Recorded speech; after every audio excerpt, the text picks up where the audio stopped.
you believe this whole time you were moving and running towards this next thing when in fact you were running from yourself. Like, what? What are you even talking about, lady? Running from myself. I'm running. No, I'm running and moving to the next thing. And she's like, no, there's a difference between the two. So having that sounding board was really important. But then being able to go back and say, okay, what am I running from? And being able to allow myself the space to sit in the discomfort, because that is something I had never allowed myself to do. Hey, it's Amy. Welcome to Create Magic at Work, where we cast visions for a future of work where business decisions ripple outward to our teams, our communities, the planet, and humanity as a whole. If you're ready to edge walk instead of sleepwalk through your leadership, you're in the right place. So let's start making magic at work. Hey everyone, welcome back to Create Magic at Work. Today I have an amazing guest here for everyone, and I can't wait to get into this conversation. Harper A. Bailey is the pen name for Tiasha Bailey, a Chicago native, public health leader, and powerful storyteller who challenges the status quo. She was the first Black woman to lead a prominent national women's healthcare nonprofit where she prioritized health equity and amplified the voices of underserved communities. Her first book, It Was Her, a memoir featuring a foreword by renowned motivational speaker Lisa Nichols, invites readers into a deeply personal story shaped by loss, resilience, and transformation. Through honest and compelling storytelling, Harper explores identity, healing, and the courage it takes to reclaim your narrative. As a speaker, Harper brings clarity, depth, and humor to conversations about leadership, purpose, and the lived experiences of Black women. She connects with audiences through truth-telling and a passion for creating spaces where people feel seen, heard, and empowered. Harper, welcome to Create Magic at Work. Thank you for having me. I'm happy to be here. Yeah. So before we dive into all the millions of questions I want to ask you, can you share a little bit of your background for everyone? I'm really interested in that nonprofit work. Sure. Happy to share a little bit. So just a little bit about me. I've worked in public health over the last 20 years. Spent a large chunk of my time working in the nonprofit space, working with community health organizations, largely what we call federally qualified health centers, where we bring resources and services to communities that need them most. I've worked kind of from the coordinator level to the manager level to the executive team, leadership team. Moved on from there, worked in government for some time as a deputy commissioner at the Chicago Department of Public Health, and had a very large team, oversaw a team of 60 individuals, and oversaw a bureau of services, chronic disease and health promotion, substance use and violence prevention. And then I moved into kind of wanting to shrink my portfolio a little bit more, diving into advocacy in women's health. And so working at a prominent breast cancer organization that has a national, international, I should say, presence, and really diving into health disparities and bringing dollars, awareness, and advocacy into that space. I got a bit tired and wanting to pivot a little bit. The pandemic happened. I ended up going back to school to get my doctorate in public health. And so then I moved into the consulting space. And so now I get a chance to, what I like to say, spread my magic across multiple organizations and helping them use their data to drive decision making and to create the corporate cultures that really help to see the impact and the change that they're seeking to have in the community and that the society at large that they're hoping to serve. So that's a long way of saying I've been around quite a bit in the public health space before jumping into writing a memoir and really wanting to recognizing that the time had come for me to share my story. And I think it's important for folks in leadership and in corporate America to know and understand the importance of knowing who they are, how they show up in space, how they relate to others, and being able to be their full selves and bringing that into work. And so I'm excited to be with you today. Yeah, thank you. So tell us about It Was Her, the memoir that you've published. Yeah. So I often say that this is the greatest love letter I've ever written to myself. It is the story of how I made my way back unto myself and really reclaiming my wholeness. I believe fundamentally that all of us, wholeness is our birthright, whether we know it or not. And there's things that happen within our lifetime that contribute to us feeling broken and not necessarily being connected to who we are or our soul's purpose. And so writing this story was a part of kind of my healing journey. I had been in therapy for quite some time, had tried different healing modalities, and realized that I had turned a corner in really learning how to process what I like to call a macro grief experience, which was the loss of my mother, someone who I was very, very close with. She was a huge force in my life. And when she transitioned, it just knocked the wind out of me, like just Mhm. completely.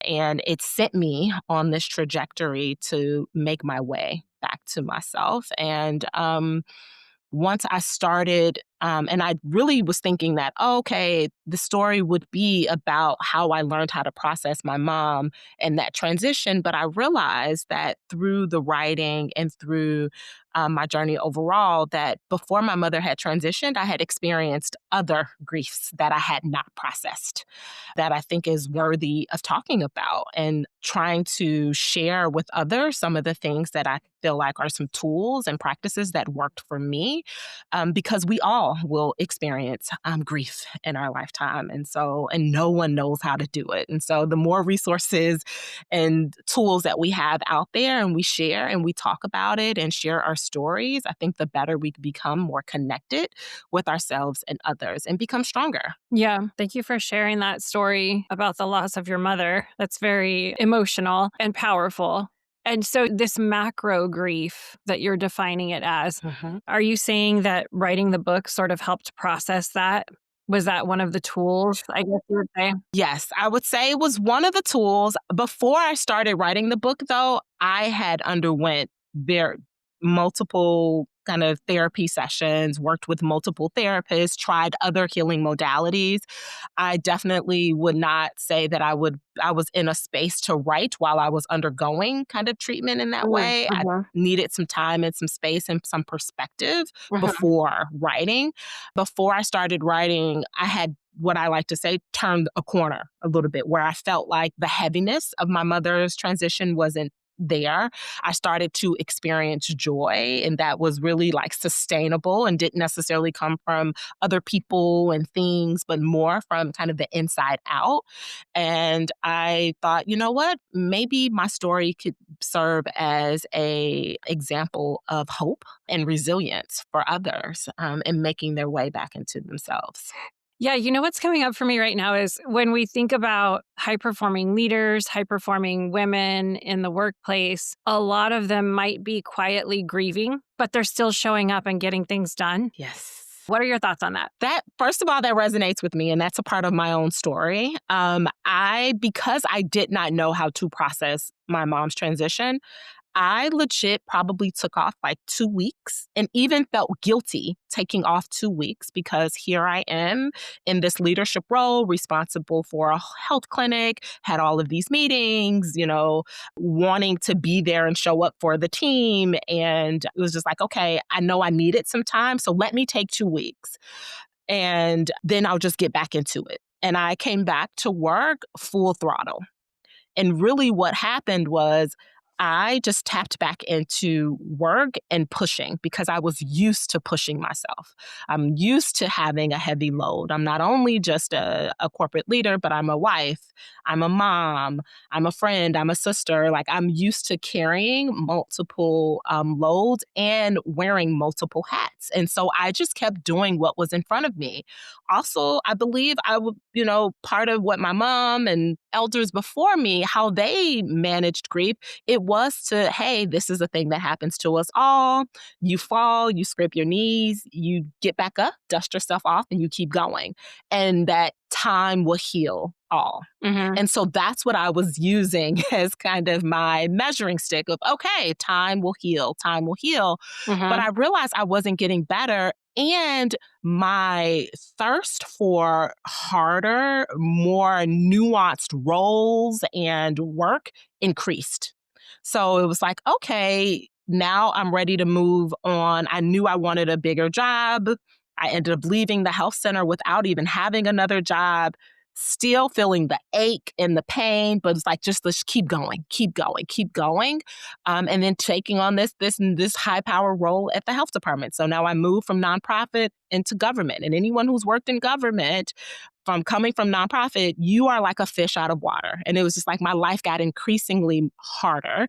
And I was like, okay, what are other ways I can further complicate my life and keep myself busy and keep moving? Because one thing I did notice is that I didn't like to sit still for too long. Mm. Once the sadness would keep on creep on me and I could feel it, and it was just like, oh my God, it's going to take me under if I allow myself to feel too much. I'll feel some, but too much, I don't know if I'll ever be able to come back and recognize myself. So I will keep pushing. And so then it was like, let's go back to school and get this doctorate. And it was just this cycle of pushing and pushing and pushing, requiring more of myself and those around me, and not feeling any sense of relief or accomplishment. Like, the great thing would happen, I would be happy for 5 minutes, literally. Mhm. And then it was like, what's the next mountain that I need to climb? And it wasn't until that what I call kind of my breakdown and smacking the pavement. There's a chapter in the book where I talk about this, where that unprocessed grief of my mother, that loss, but also what I also call the micro griefs. It's the things that we often say, oh, it's the job you didn't get. It's the relationship that didn't work out. It's the car accident where no one gets hurt, but maybe you lose your car, it's that. And people are like, oh, you can get a new car, you can get a new job, but not even knowing how to process that. And then the macro thing happens. So it's the accumulation of those things and me still pushing myself and thinking I can still operate at the way that I've always moved led to me experiencing burnout, where I had a moment where I could not function, Mhm. could not string together words, I was writing, trying to finish a dissertation chapter and could not sit at a computer for hours. And I literally had 3 sentences on the screen. And it was like my mind went blank. So I knew something was wrong. Mhm. This is interesting to me because I keep thinking of the saboteur of the hyperachiever. Mm. And I think that you're speaking to that clearly, right? And also, Mhm. I mean, this is a clear saboteur of the hyperachiever. Just keep pushing, keep working harder, taking on bigger things in our entire life, not just at work. Like you mentioned, Mhm. Yes. your family, your friends, all of those things. And then you also talked about the micro griefs and how those are sort of added into it. And then we honored how many leaders or women are grieving right now at work and it's unprocessed. And then I'm wondering how that's being transmuted into like the hyperachieving. And then we're in this system that's rewarding that. Oh my gosh. Right? How do we break this cycle? If somebody is feeling like every day they get up and they are just grinding and they're at it and they want to achieve Mm. these goals and they want to get this promotion and they want to close this deal as an entrepreneur, or work on this new project, but then they do it and it's just what you said, that 5 minutes or less of like, okay, what's next? Where do we How do you draw the get line in the out of sand? that, right? Yeah. So what was it for you? Yeah. What's a tool, I guess, that you started utilizing? That's a great question because it really wasn't. I honestly, I can talk to you about it because I can see it now. When I was in it, I didn't see it. I didn't see that it was the 5 minutes. It felt, I'm like, oh, the gratification was there, but then I was ready for the next thing. It just kind of felt like, oh, my next edge has presented. And it felt like it was like this natural trajectory. But again, I think that might have been the way that I was characterizing it because I was a high achiever and this is kind of what we do. And it Mhm, feels good. Can we just talk about how it feels good to make a plan, hit the plan, knock the goal out of the park? Like, it does something to your endorphins, and that rush is something that I can't describe it. And so it wasn't until talking to my therapist and her kind of laying out this pattern of here you are moving on to the next thing, and yet joy continues to escape you. And for some people who are high achievers and they get the high, they enjoy, they know why they are doing it and feel very connected to what it is that they're doing, and it is a part of their soul's purpose, that I think is a little bit different. When you are moving at a pace that is rapid, that doesn't allow you to breathe, that doesn't allow you to process, that doesn't give you space to be able to reflect and say, okay, is this what the thing that I'm doing? Is it bringing me the joy? Am I able to sustain joy? Do I feel good regardless of the achievements about who I am and how I show up? Not the hats that I wear, but how would I describe myself without those other roles and those titles? Do I feel good about that and who I am? I think that assessment is important. And my therapist helped me do that. And the answer for me was no. It looked good. It was very shiny. It was all of those things. I felt good about the impact that I was making for the community, for my team. Yes, I felt good about that, but I did not feel good about who I was.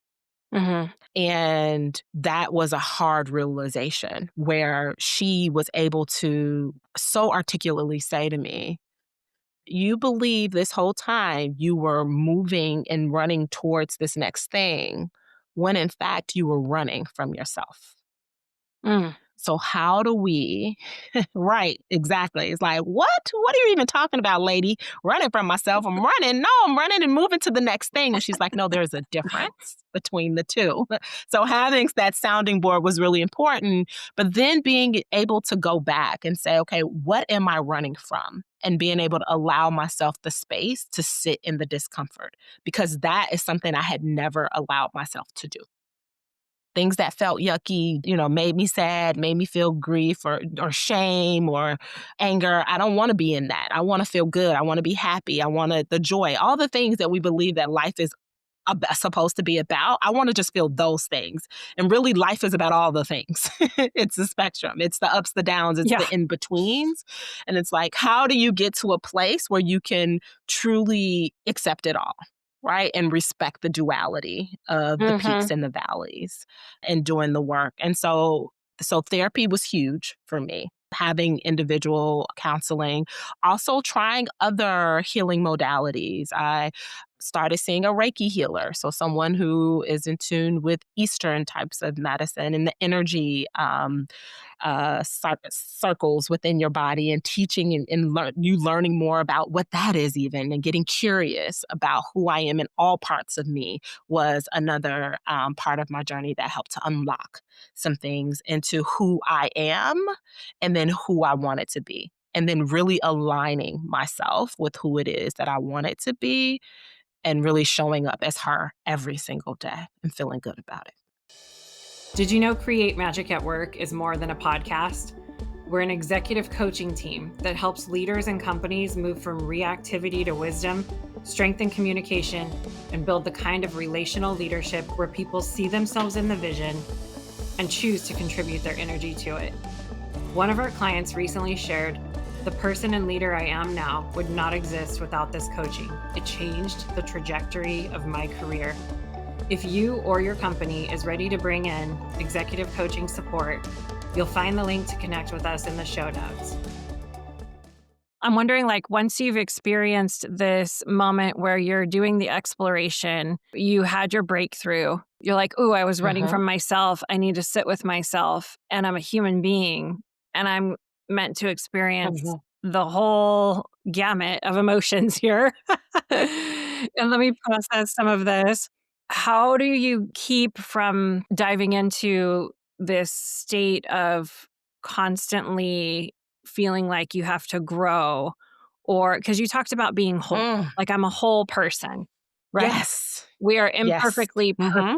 And, Yeah. myself included, I feel like I've hit these breakthrough moments and they feel so great that I dive into this, oh, I'm constantly growing, I'm constantly learning, I'm constantly doing this. So I'm just thinking, where's the line there of, no, I'm okay today, Mm, right? yeah, that's such a good question. And I think it's for everyone, you have to learn to find your middle, right? So if you are operating on, kind of different ends of the spectrum, and as I was overextended where I had, I needed so much stimulation to feel good about myself. Mm. I had to learn how to find peace and happiness in the stillness. And that moment when I smacked the pavement, my body made it so I couldn't do anything. My brain made it so that I could not produce even if I wanted to, and I tried. Lord knows I did. Mhm. I don't want everybody to get to that point Mhm. where you smack the pavement. There's things that happen in signs, warning signs that your body is giving you, or people, loved ones around you, or telling, hey, something might be going on with you. There's signs that can kind of maybe get your attention before you get to that place. But for me, I had to smack the pavement. Because I was running so fast and so hard because it was all I knew to do. I had to sit down. There was no other way. And so breaking that cycle, I think, is starting to get curious about other ways and other things that actually bring you joy, right? Beyond producing.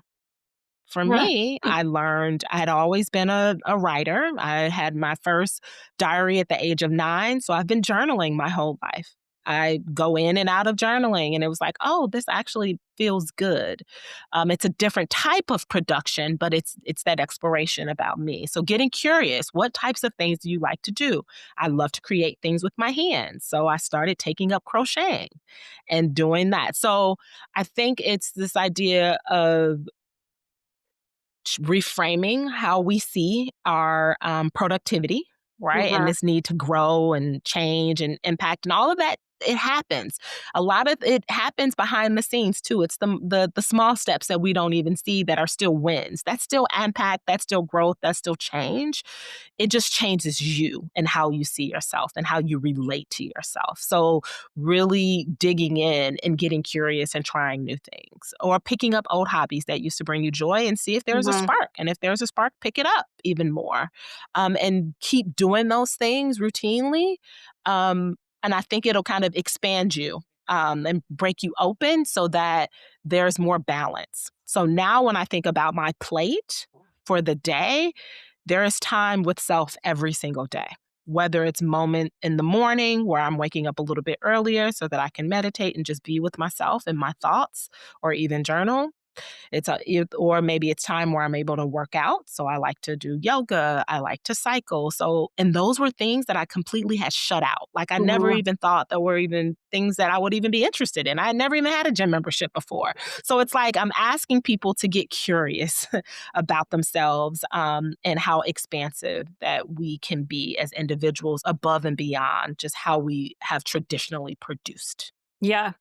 This is so timely because the last episode before this was kicking off 2026 with joy codes and talking about epic joy. Mm, And then, like, this yeah. conversation is following that with the micro and macro grief concepts and talking about that. I want to go back a little bit to, it's sort of a theme in your book where the theme is, where is this hope that is still there when we're going through really dark Hmm. moments in our life? Where is this hope come from that just helps us to keep going? And I was really intrigued by that Hmm. because I had this feeling of this woman waking up every morning, trying, working hard, doing everything she can, and feeling like nothing's moving. And feeling like she's falling into that space of what you talked about, where there's no joy. There's no, like, it's kind of Hmm. like an emotional flatness, I guess, is how I would describe Hmm. it. So, how does that fit into that theme of I'm going to keep going with hope without Hmm. burning out? That's a good question. What's interesting is that again, when I talk about like our wholeness and us coming into this world whole, and I think about this wholeness akin to like a flame within us, right? This light. We all have this light, this fire that can be dimmed over time, sometimes completely extinguished. I will say in my situation, I think my light would get really, really dim most times, but I always had fire in my belly. I always still was curious about what was next and what was possible. Even if I wasn't happy with what situation I was in, there was always this glimmer of hope that was within me. And I don't know if it's a God given gift, but I had that within. And what was really the spark for me to get that fire back was the discontentment within myself and in my life had become so palpable that I was like, anything has to be better than what I'm experiencing right now. And I'm willing to do anything to get out of this. Whatever work I need to do, I want to do it, whatever, and not having an attachment to what's on the other side. I just know what I'm feeling right now isn't for me. And that was the enough for me. And it was the encouragement from my therapist who said to me, hey, if we're going to do this thing, we're going to do it. I'm going to tell you, you feel awful right now. Like I get it. I hear you. I feel you. I see you. I hear you. She kept saying it over and over. She says, and it's going to get a lot worse.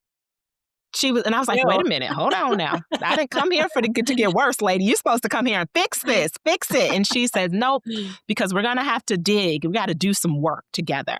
She said, it's going to get a lot harder before it gets easier. But I want to just encourage you and remind you that you're worth it. And that every time I say that, I'm like, oh my God, we are all worth it. Uh-huh. That you are doing the work right now, whether you know it or not. What you are doing now, if you are going to work or every day you get up and you feel like there's a boulder on your chest and you got to get yourself together, get all gussied up, go in there, put on a face, lead teams, do the work, show up as a shell of yourself, that's work. That's a lot of effort to Yeah. actually do that. So let's not deny that that is work because it's work. This is a different type of work. So you're built to work. This is now working not against yourself, but actually working within yourself. This is different. And so it was that reframing and her being honest to say, hey, it's hard now. It's going to get harder, but you've been working this whole time. So you're going to get through it and know that you're worth it. And that no attachment that what's on the other side, but whatever on the other side will be expressly for you. It'll be yours. It'll be yours. And so that is a message that I do want your listeners to really walk away with, like that we're all working, like there's no way around it. As long as we're living, we're working. The hard work is here. It's like, choose your hard. Do Yeah. you want to be working in a place where it's self-sabotage or coming from a place whether you are acknowledging or not that the work that you are doing is actually going against your values, what you believe in, and how you want to show up? Or do you want to live and work where there's more alignment between who you are meant to be, your soul's purpose? And this work just feels different. It feels Mhm. more fulfilling. It's not attached to an outcome. It's not attached to this, the plaque on the wall.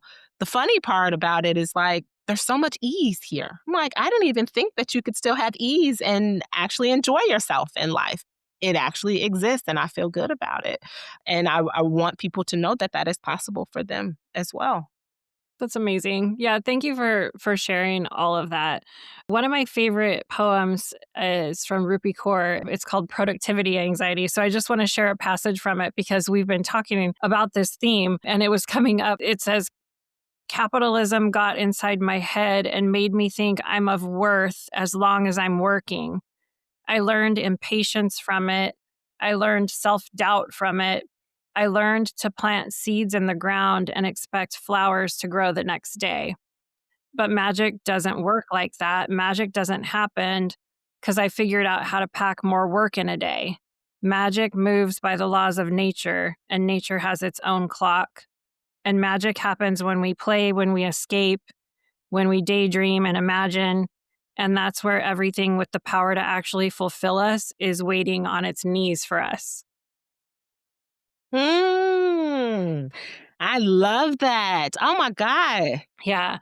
So I was think that's It's the so relevant. Oh my productivity gosh. anxiety for sure. Yeah. If you could share one tip before we pull a card for everyone today, one tool, one tip, if somebody's listening and they're like, wait a minute, I think I'm overachieving in an unhealthy way. And I don't feel that Mm, great. I feel tired and I don't really feel joy. I don't mhm. feel like I'm enjoying life. What's one micro step we can take towards that? I love this question. And so, because we know ourselves best, right? We feel things before we express them or know, we know intuitively know when we're not happy with Mhm. what's going on in our lives. I think that there's an opportunity to get more curious.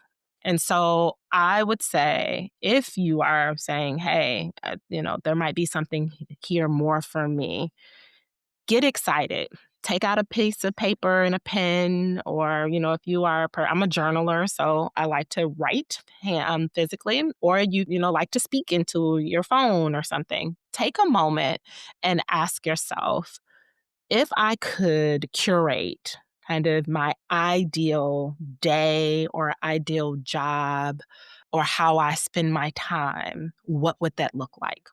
That would be one question. The other question would be, how do I want to feel doing that thing? So, if my ideal job is to work with children and maybe help them get into college and put together an achievement program, how do I want to feel at the end of the day by doing this work?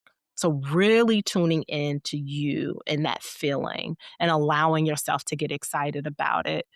And then the next step is to then start to assess where is there some alignment between how you feel today and how you want to feel? Where is there misalignment? The work that you're doing now, how is it aligned with the work that you say you want to do?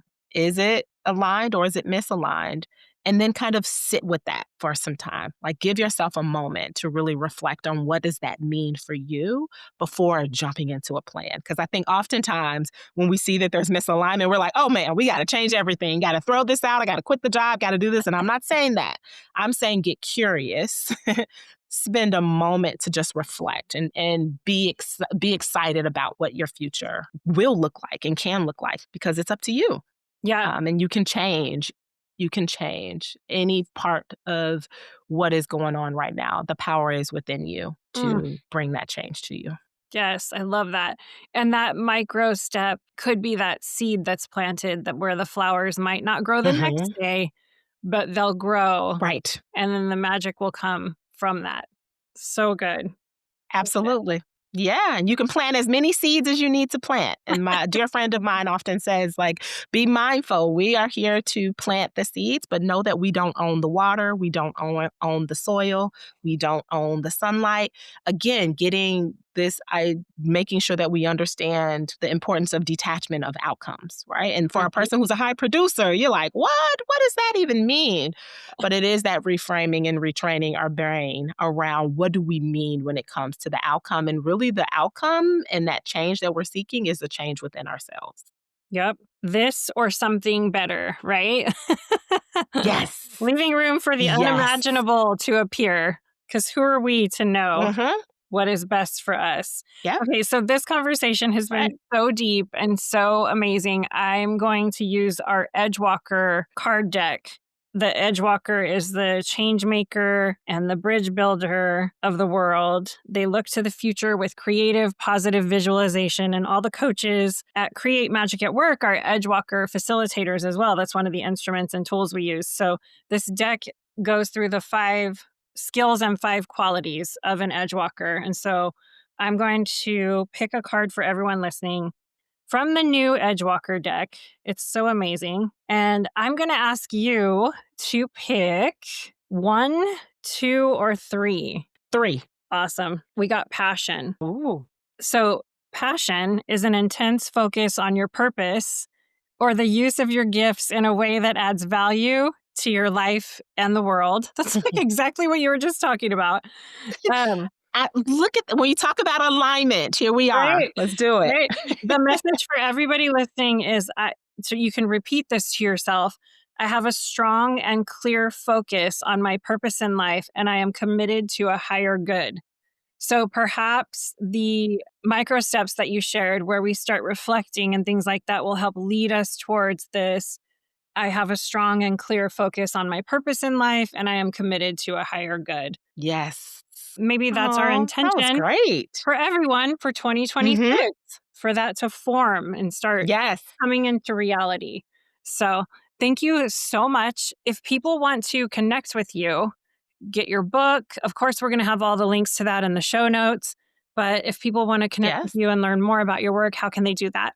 Sure, they can follow me on IG. I'm at Harper_A Bailey on IG, or you can go on my author website at harperabailey.com, and all of the information is there. You can download a sample chapter from the book. I also have other blogs and resources, and you can learn a little bit more about me and the work that I'm up to. I love that. Thank you, Harper. I think that just getting your book and reading it, if somebody feels like they're kind of in the muck right now, would give hope Mm-hmm. to there's something more. And maybe you don't have to push and grind for it, I think is the deeper message that I got from it. So thank you so much for being a guest on Create Magic at Work. And thank you for sending some magic to everyone today. Thank you for having me. It's been such a pleasure and an honor to be with you today. I want to thank each and every one of you for being here as we explore what it really means to create magic at work. If this conversation resonated with you, or if someone came to mind while you were listening, share the episode with them. Help others who are looking for these types of conversations find us. And don't forget to follow, subscribe, rate, and review so you're notified when the next episode airs. Until next time, keep edge walking, keep challenging the way things have always been done, and keep making magic at work.